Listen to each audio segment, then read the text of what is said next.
Rivalry renewed in Baltimore on Sunday. The Patriots and Ravens, after things have kind of tempered down, go at it with both teams charging towards the playoffs. I'm Alex Barth. He's Evan Lazar. This is the Patriots Press Pass. And Evan, that's the question. Rivalry renewed. Is this a new rivalry for the Patriots? Is it renewing the old one because Joe Flacco's not there anymore. Yeah. Ray Lewis isn't there anymore. Ed Reed's not there anymore. Same uniforms, same stadium, very different Ravens team. Yeah, absolutely. And the interesting thing about the Ravens and the Patriots is that Tom Brady in his career in the regular season is 6-1 against the Ravens. He's kind of had the Ravens number.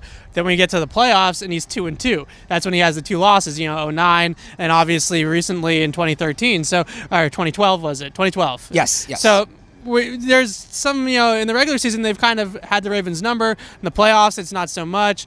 Is it a rivalry? I think the one thing that I will say is that, no, I'm not going to say that the Ravens aren't scared of the Patriots, right? Because that's just whatever that is, right? But I do think that the Ravens are maybe one of the best coached teams in the NFL outside of New England. So that aspect of it, the Patriots feast on teams by beating them because they shoot themselves in the foot a lot of the time. Not saying the Patriots don't earn the victories, but you saw what happened with Cleveland, those 3 straight turnovers. Those are the types of teams that just can have zero chance against the Patriots, the ones that are poorly coached. John Harbaugh is, I think, maybe the second best coach in the league, somewhere in there. He's definitely in the top 5, and this team is always fundamentally sound and well coached and understands how to play within their scheme in all 3 phases. Don't forget the kicking game too. They're the number 1 rated special teams unit in DVOA this season and are every single season because of John Harbaugh. So this is a very well coached football team. So the scared thing isn't what it is. It's actually just that they don't shoot themselves in the foot against the Patriots, so they play you straight up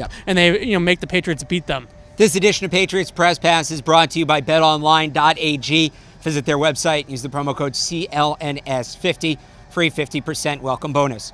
Where would you rank, we'll just call it the Brady era, Belichick-Brady era, where would you rank the Ravens among the Patriots' rivalries? Well, I think the biggest rival for me always for the Patriots has been wherever Peyton Manning has been. Right. I think that was always number 1 for me, just throughout all of the years with Peyton Manning in Indianapolis, and even when he got to Denver, it still felt like a rivalry wherever he went. And it felt like the same rivalry, too. Like, the Denver fans, I remember, tried to jump onto it. No, they didn't understand. They hadn't been part of it. It was Brady-Peyton, right? That was the rivalry.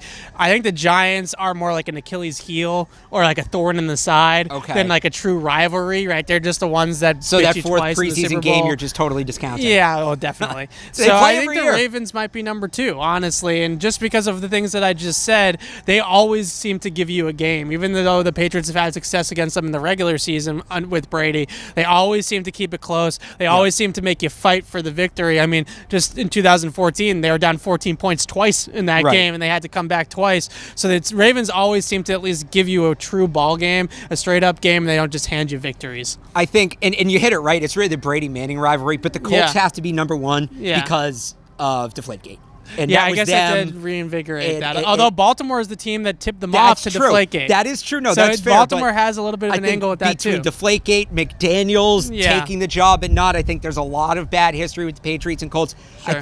I hate to keep bringing these things up. Spygate, the Jets, Mangini, Rex Ryan. I think the Patriots hate the Jets for a lot of reasons. I think Bob Kraft hates the Jets. Right. You got to remember Belichick's history. I think Belichick hates the Jets. I think everybody across, and they're also just an AFC opponent. So I have the Ravens. I go Colts. But Brady Manning's really number 1. But if you take that out, I go Colts, Jets, probably then the Ravens, then the Broncos. You got to put the Steelers up there too, although that's kind of been a one-sided rivalry. That's not a rivalry. That's more of like a hammer-nail situation. Most notable Patriots-Ravens moment? Ooh. So I think that it's probably, on a positive note, it's probably the double pass to Danny Amendola from Julian Edelman. I think that's probably, on a positive note, the best moment of the rivalry. Billy Cundiff has got to be up there. Billy Cundiff's got to be up there, certainly. That's got to be up there. And Lee Evans right there with them with the drop pass, too. That whole game. I'm sure if you're a Ravens fan, you'll say Ray Rice and his run at the very beginning of 09 is up there. But I would say that, in a positive note, it's got to be the double pass. It's got to be the double pass. And just that game itself is probably... outside of Super Bowls, that might be the best game an opponent's ever given the Patriots. It's a hell of a freaking game, that game. The AFC Championship game last year, I think, was a really good game, too. But in terms of just playoff games that they've played, even up there with the Super Bowls, like I'd put that up there with maybe the Seattle Super Bowl and some of the other really good games they've played. Well, so I was thinking about this yesterday because they were playing some highlights from that game on TV. Yeah. This building behind us, not this building behind us, this is the hall, but the one slightly over there, Gillette.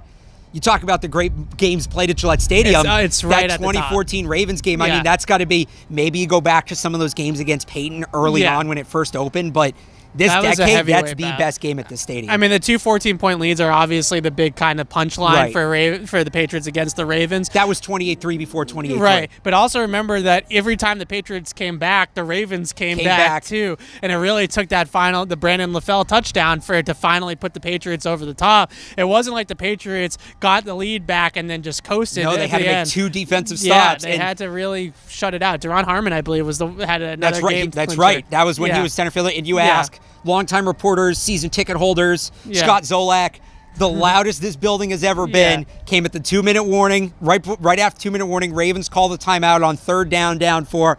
They start playing Your Love by the outfield. And I've never heard any other answer to the loudest Gillette's ever been than when that song was playing on that night. That was a hell of a game. That game, people will not forget. We'll remember where we were. That's an all-time We'll remember Patriots what Dynasty happened. game. Yeah, absolutely. So we'll see. Is there another great chapter to be written Sunday night in Baltimore?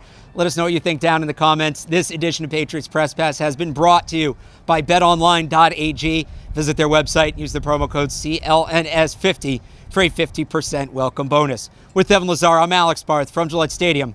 Thanks for watching.